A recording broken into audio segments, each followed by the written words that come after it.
지금 이 영상 켜신 순간부터 마음이 불편하실 겁니다. 한국 차단이 현실이 되면 바이비트 접속 문이 잠길 수 있습니다. 문이 닫힌 뒤에 뛰면 늦습니다. 열려 있을 때 먼저 나가셔야 합니다. 특히 바이비트에 자산이 남아 있다면 더 그렇습니다. 화면이 안 열리는 순간 내 돈이 아니라 접속 가능한 사람만 만질 수 있는 일이 됩니다. 오늘은 겁을 드리려는 게 아니라 현실을 빨리 보자는 겁니다. 최근 한국에서 미신고 해외 가상자산 거래소 앱들이 구글 플레이 스토어에서 다운로드와 업데이트가 막혔습니다. 바이비트도 그 흐름에 들어갔고 금융당국의 압박으로 접속 제한까지 진행되는 분위기입니다. 업데이트가 막힌다는 건 그냥 불편한 게 아닙니다. 로그인이 안 되거나 인증이 꼬이거나 오류가 나도 고칠 길이 줄어듭니다. 그리고 다음 단계로는 접속 자체가 차단될 수 있다는 이야기가 나옵니다. 그래서 바이비트 이용자분들은 자산을 신속히 다른 거래소로 옮기거나 최소한 개인 지갑으로 빼두는 준비가 필요합니다. 신규 이용자분들은 앱 설치부터 막힐 수 있어서 시작 자체가 난이도가 올라갔습니다. 이번 조치는 금융정보분석원 FIU에 정식 신고하지 않은 해외 거래소를 대상으로 하는 제재입니다. 쉽게 말해 신고 안 하면 한국에서 영업 못한다는 경고가 실행으로 넘어온 겁니다. 첫 번째 원인은 FIU 미신고입니다. 바이비트는 국내에서 가상자산 사업자 VASP로 신고된 상태가 아닙니다. 신고가 없으니 감독도 어렵고 그 틈이 바로 제재의 표적이 된 겁니다. 두 번째는 구글 정책입니다. 구글이 한국금융당국의 요청을 반영해 미신고 해외거래소 앱을 플레이 스토어에서 퇴출시키기로 결정했습니다. 그래서 다운로드와 업데이트가 동시에 끊긴 거죠. 여기에 세금 문제도 겹칩니다. 국내 거래소 쪽은 앞으로 과세가 예정될 가능성이 큰데 해외 거래소는 세금 부과가 상대적으로 어렵습니다. 그 차이를 줄이려는 움직임이 강해 보입니다. 기존 이용자분들은 이미 설치된 앱이 당분간은 돌아갈 수 있습니다. 하지만 업데이트가 막힌 순간부터는 언제든 불안정해질 수 있습니다. 지금 접속된다는 말이 내일을 보장하지 않습니다. 접속 제한이 더 강해지면 로그인 페이지가 멈추거나 인증 문자, 알림이 늦거나 끊길 수도 있습니다. 그러면 거래는커녕 출금 버튼 하나 누르는 것도 어려워집니다. 그래서 준비는 문제 생기기 전이 원칙입니다. 가장 안전한 선택은 바이비트에 둔 자산을 개인 지갑으로 출금해 두는 겁니다. 개인 지갑은 내 키로 내 자산을 관리하는 형태라서 거래소 접속이 흔들려도 최소한 자산 위치는 지킬 수 있습니다. 출금할 때는 주소를 복사해 붙여넣고도 다시 한번 확인하셔야 합니다. 처음에는 소액으로 테스트 전송하고 도착 확인 후 나머지를 보내는 방식이 실수를 크게 줄여줍니다. 급할수록 한 번 더 확인이 돈입니다. 개인 지갑으로 빼두셨다면 그 다음은 상황을 보며 다른 거래소로 옮길 수 있습니다. 지금 당장 거래를 해야 한다 보다 일단 안전한 곳에 두자가 먼저입니다. 안전지대를 만들어 놓고 선택지를 넓히는 거죠. 신규 이용자분들은 더 답답하실 겁니다. 플레이 스토어에서 앱 설치가 막히면 시작이 안 되니까요. 게다가 앞으로는 웹사이트 접속도 제한될 수 있다는 이야기까지 나옵니다. 그러니 처음부터 다른 거래소를 선택하는 게 현실적입니다. 우회 방법으로는 VPN 같은 방식이 거론됩니다. 다만 보안 문제와 법적 위험을 감수해야 하고 접속 속도도 느려질 수 있습니다. 우회는 마지막 카드로 생각하시고 기본은 이동입니다. 국내 거래소로 옮기면 해결될 것 같지만 선물 거래를 하시는 분들에겐 아쉬움이 큽니다. 국내는 레버리지 사용이 불가능하고 거래 수수료도 높은 편입니다. 게다가 추후 세금이 부과될 예정이라 추천드리기 어렵습니다. 그래서 이번 사태로 한국인들이 실제로 많이 가입하고 이동 중인 거래소 5곳을 제가 비교 분석해 두었습니다. 원화 입금이 가능하고 한글 지원도 되는 곳들로 추렸습니다. 수수료도 비교적 저렴한 편입니다. 그중 일부는 가입 시 $100를 지급하는 이벤트를 진행 중입니다. 5거래소 각각의 장단점, 수수료, 입출금 방식까지 고정 댓글에 깔끔하게 정리해 두었습니다. 영상 끝나고 바로 확인하시면 됩니다. 이제부터는 거래소가 어디든 공통으로 쓰이는 코인 선물, 단타 기본기를 알려드리겠습니다. 손이 빨라도 방향을 틀리면 의미가 없습니다. 롱과 숏을 언제 잡아야 하는지 초보 기준으로 단순하게 정리해 드릴게요. 비트코인 시장은 파도입니다. 잔잔하다가도 갑자기 물결이 솟구치고 그 순간에 잘못 들어가면 바로 휘청합니다. 그래서 단타는 감이 아니라 근거가 쌓이는 순간 을 기다리는 게임입니다. 롱 포지션은 가격 상승을 예상하고 진입하는 겁니다. 쉽게 말해 오를 때 이익이 커지고 내릴 때 불리해지는 구조입니다. 그래서 롱을 잡을 땐 상승이 이어질 힘이 있는지 확인해야 합니다. 숏 포지션은 가격 하락을 예상하고 진입하는 겁니다. 내려갈수록 유리하고 올라갈수록 압박이 커집니다.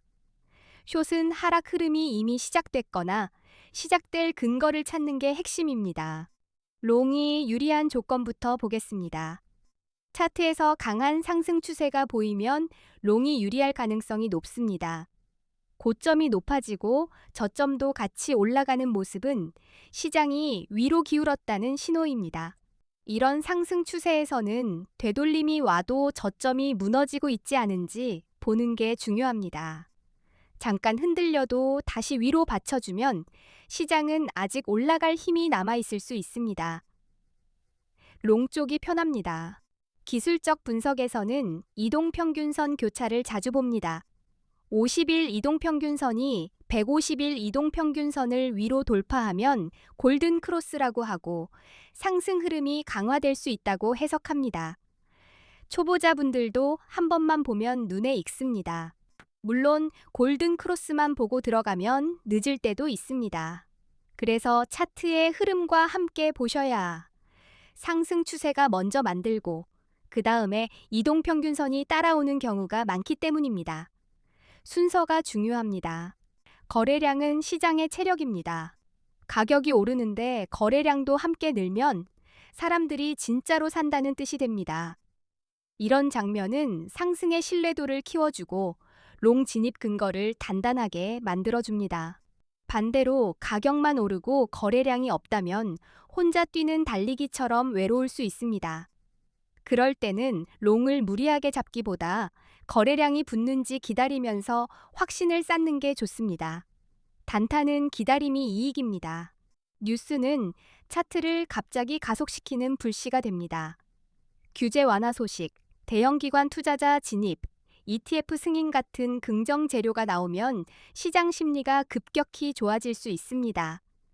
이런 날에는 롱이 더 유리한 흐름이 만들어지기도 합니다. 중요한 건 뉴스가 나왔을 때 차트와 거래량이 같이 반응하는지입니다. 좋은 소식인데도 가격이 무덤덤하면 이미 반영됐을 수도 있습니다. 반대로 가격과 거래량이 동시에 뛰면 시장이 진짜로 움직인 겁니다. 이제 숏을 보겠습니다. 차트에서 하락 추세가 분명할 때 숏이 유리합니다. 고점이 계속 낮아지고 저점도 더 낮아지는 패턴이 반복되면 시장이 아래로 경사져 있는 상태입니다. 하락 추세에서는 반등이 나와도 고점을 뚫지 못하고 다시 밀리는지 관찰하세요. 반등이 약하고 다시 아래로 꺾이면 숏 근거가 쌓입니다. 숏은 반등 실패에서 힘이 생깁니다.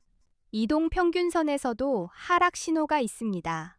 50일 이동 평균선이 150일 이동 평균선 아래로 내려가면 데드 크로스라고 부르고 하락 흐름이 우세하다고 해석하는 경우가 많습니다.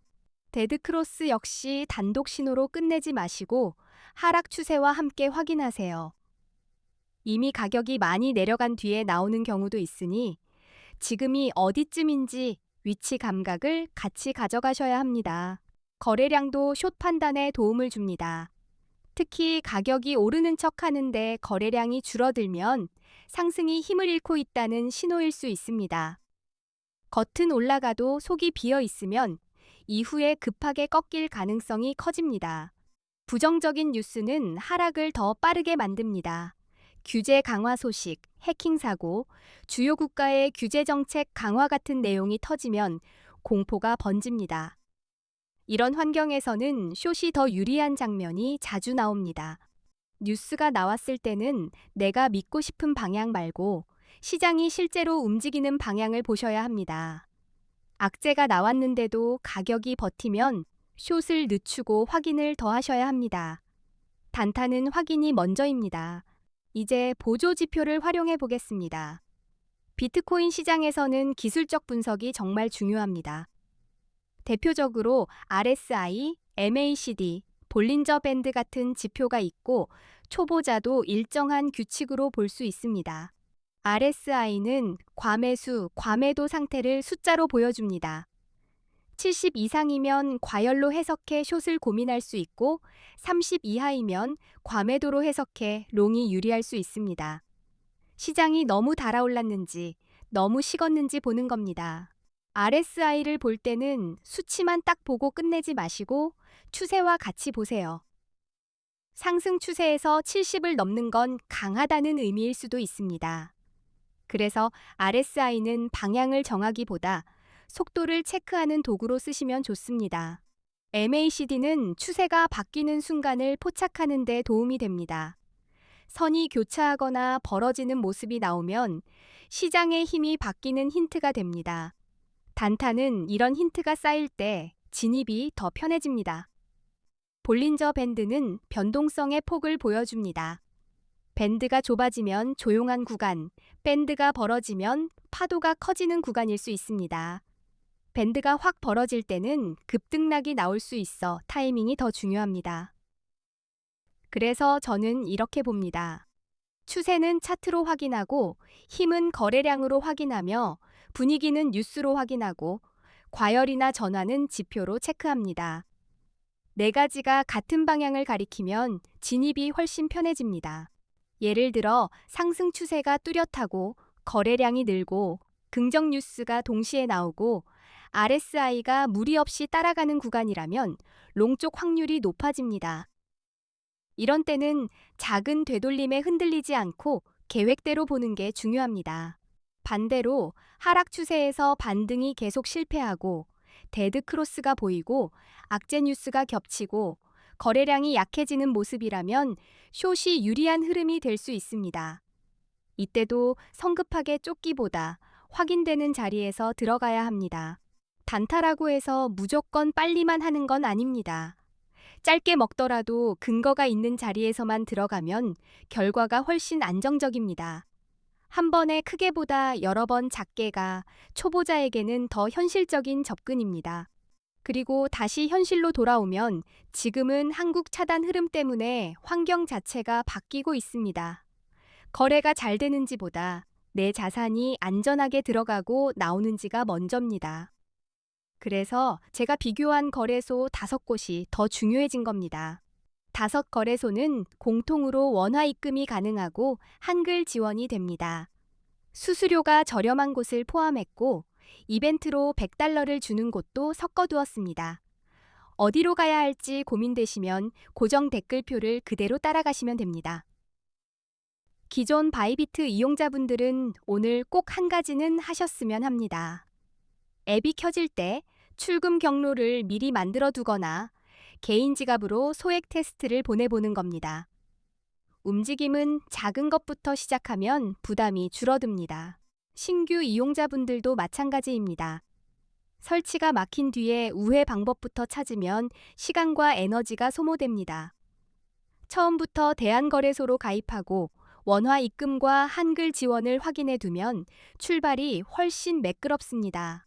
고정 댓글에는 거래소 5곳 비교뿐만 아니라 지금 같은 상황에서 실수 줄이는 꿀팁도 함께 정리해 두었습니다.